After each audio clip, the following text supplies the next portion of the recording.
الرجیم بسم اللہ الرحمن الرحیم۔ معزز ناظرین السلام علیکم ورحمۃ اللہ وبرکاتہ۔ آپ حضرات ہمارے مختلف پروگرامات کو دیکھتے ہیں اور مختلف اس پہ کمنٹس اور ویوز آتے رہتے ہیں۔ تو ایک پروگرام کے حوالے سے راولپنڈی سے راجہ روہل صاحب نے یہ سوال پوچھا تھا کہ آپ ایک پروگرام اس حوالے سے کریں کہ تکبر، فخر، غرور اور ریا میں کیا فرق ہے۔ تو بے شک آج ہم اس بات پہ بحث کریں گے کہ تکبر، فخر اور غرور کیا چیز ہے اور ان میں فرق کیا ہوتا ہے۔ تو سب سے پہلے ہم کائنات کے جو سب سے بڑے استاد ہیں اور عالمین کے استاد ہیں، اللہ تبارک و تعالیٰ نے جن کو سب امور اور سب علوم کا مرکز بنا کے دنیا میں بھیجا ہے، میری مراد جناب محمد مصطفیٰ صلی اللہ علیہ وآلہ وسلم کی ذات ہے، ان کی بارگاہ سے معلوم کرتے ہیں کہ تکبر کیا چیز ہوتی ہے۔ تو حضور نبی کریم صلی اللہ علیہ وآلہ وسلم نے فرمایا، حضرت عبداللہ ابن مسعود رضی اللہ تعالیٰ عنہ فرماتے ہیں کہ حضور علیہ السلام نے فرمایا کہ جس شخص کے دل کے اندر رتی برابر بھی تکبر ہوگا تو وہ جنت میں داخل نہیں ہوگا۔ تو صحابہ اکرام نے عرض کیا، یا رسول اللہ صلی اللہ علیہ وآلہ وسلم، کیا اگر کوئی شخص اچھے کپڑے پہنتا ہے، اچھے جوتے پہنتا ہے تو یہ بھی تکبر میں آتا ہے؟ تو حضور علیہ السلام نے فرمایا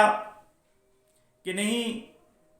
یہ چیز تکبر میں نہیں آتی، بلکہ اللہ تبارک و تعالیٰ نے اگر آپ پہ وسعت کی ہے تو آپ اس کو اپنے جسم پہ ظاہر فرمائیں، کیونکہ اللہ تبارک و تعالیٰ خود جمیل ہے اور وہ جمال کو پسند کرتا ہے، وہ حسن کو پسند کرتا ہے، اس کو یہ آداب پسند ہے کہ اللہ تبارک و تعالیٰ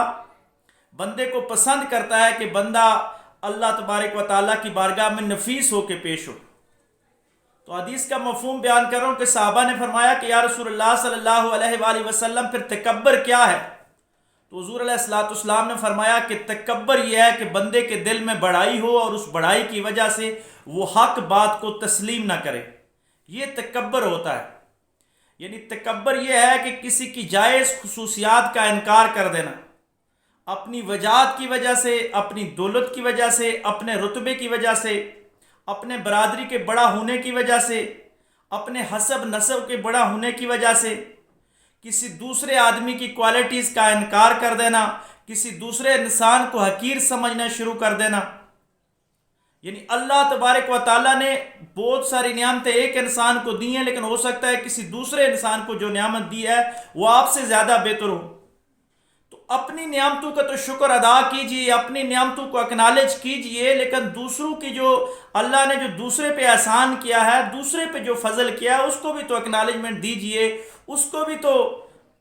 خراج تحسین پیش کیجئے، اس کی حوصلہ افزائی کیجئے۔ تکبر تب انسان کے اندر داخل ہو جاتا ہے کہ جب ہم اپنی خوبیوں میں ہی گم ہو جاتے ہیں، دوسری کی خوبیوں کو ہم دیکھنا تک برداشت نہیں کرتے، ہم دوسروں کی خوبیوں کو تسلیم نہیں کرتے، دوسروں کی صرف خامیاں ہمیں نظر آتی ہیں، دوسروں کی برائیاں نظر آتی ہیں اور اپنی صرف خوبیاں نظر آتی ہیں۔ تکبر کا جو بیسک بیماری ہے وہ یہاں سے جڑ پکڑتا ہے، اور تکبر اتنی بری چیز ہے کہ ایک اور حدیث ہے، مسلم شریف کی حدیث ہے، حضرت ابو ہریرہ رضی اللہ تعالیٰ عنہ راوی ہیں کہ حضور علیہ السلام نے فرمایا کہ تکبر اور بڑائی جو ہے یہ میری چادر ہے، جو اس کو پکڑنے کی کوشش کرتا ہے، جو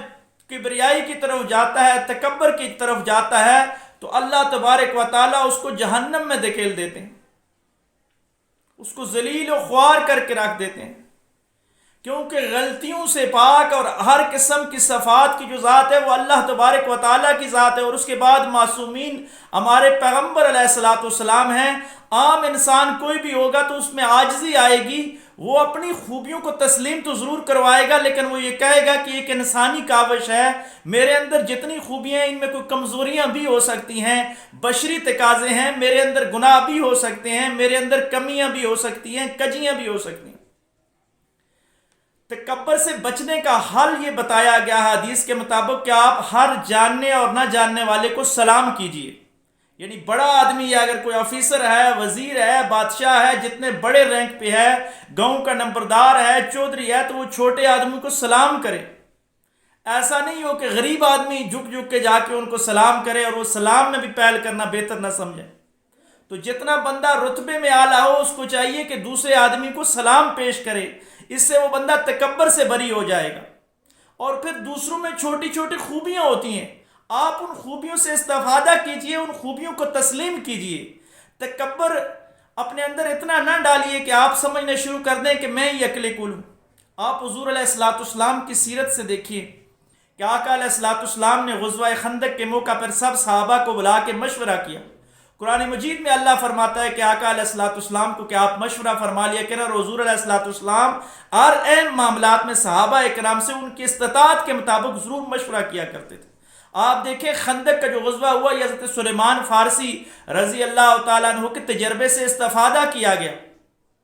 اور ان کا تجربہ تھا کہ فارس میں جو جنگیں ہوتی ہیں وہ خندق کھود کے تحفظ کیا جاتا ہے۔ حضور علیہ الصلوۃ والسلام اور شورا نے اس فیصلے کو قبول کیا اور خندق کھودی گئی، اور اس غزوہ میں مسلمانوں کو کامیابی ہوئی۔ تو آقا علیہ الصلوۃ والسلام جو تمام خوبیوں کا مرکہ اور مجموعہ تھے، وہ بھی دوسروں سے مشورہ کیا کرتے تھے اور ان کی باتوں کو اہمیت دیا کرتے تھے۔ آپ صحابہ اکرام کی زندگیوں کے دیکھیے کہ ہر آدمی دوسرے فیلڈ کا جو اسپیشلائزڈ آدمی تھا اس سے مشورہ کیا کرتے تھے۔ علم کی بات ہوتی تو حضرت علی کے پاس لوگ جا کے پوچھا کرتے تھے، کیونکہ حضرت علی کو حضور علیہ الصلوۃ والسلام نے فرمایا تھا کہ میں علم کا شہر ہوں اور تم اس کا دروازہ ہو۔ اگر صدق و صفا کی بات ہوتی تو ابو بکر صدیق رضی اللہ تعالیٰ عنہ کی بارگاہ میں لوگ جایا کرتے تھے۔ عدالت کی باری ہوتی تو حضرت عمر فاروق کی عدالت لگا کرتی تھی۔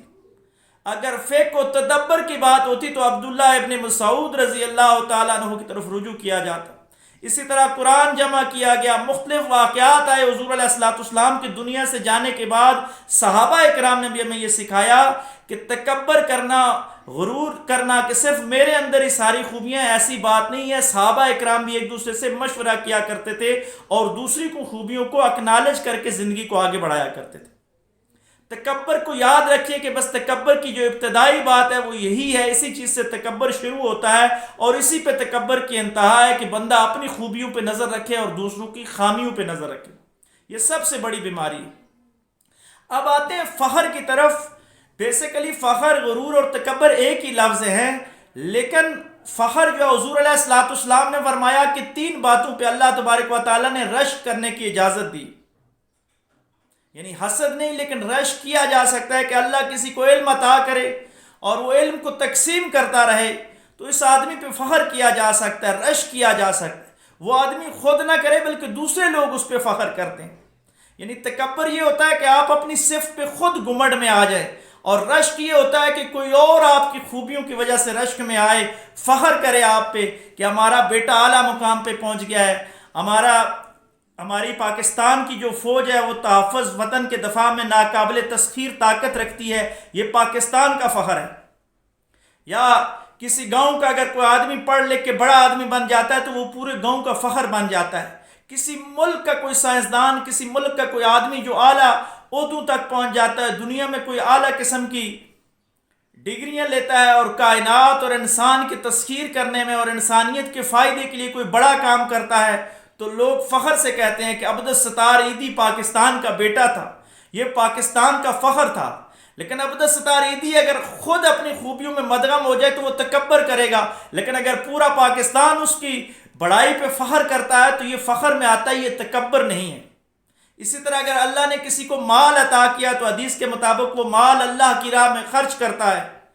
تو اس پہ فخر کیا جا سکتا ہے، دوسرا آدمی رشک کر سکتا ہے۔ لیکن وہ آدمی خود اپنی خوبیوں پہ اگر گھمنڈ میں آ جائے تو اللہ کو قطعاً یہ بات پسند نہیں ہے، کیونکہ مومن کی یہ نشانی ہے کہ مومن سے اچھائی کوئی بھی ہو جائے، نیکی کوئی بھی ہو جائے تو وہ یہ کہتا ہے کہ یہ اللہ کی طرف سے ہے، اور خطا کوئی بھی اس سے سرزد ہو جائے تو وہ یہی کہتا ہے کہ یہ میری کمزوری ہے، میں نے یہ غلط کام کیا ہے۔ بس اس نقطے پہ جو بندہ مرکوز ہو جاتا ہے وہ کبھی بھی تکبر میں نہیں آتا۔ آئیے اللہ تبارک و تعالیٰ سے دعا کرتے ہیں کہ اللہ تبارک و تعالیٰ ہمیں ہر قسم کے تکبر، ریاکاری اور حسد سے محفوظ رکھے، اور ہمیں عاجزی نصیب فرمائے، عجز نصیب فرمائے، اور اپنے بندوں میں ہمیں شمار فرمائے۔ وآخر دعوانا ان الحمد للہ رب العالمین۔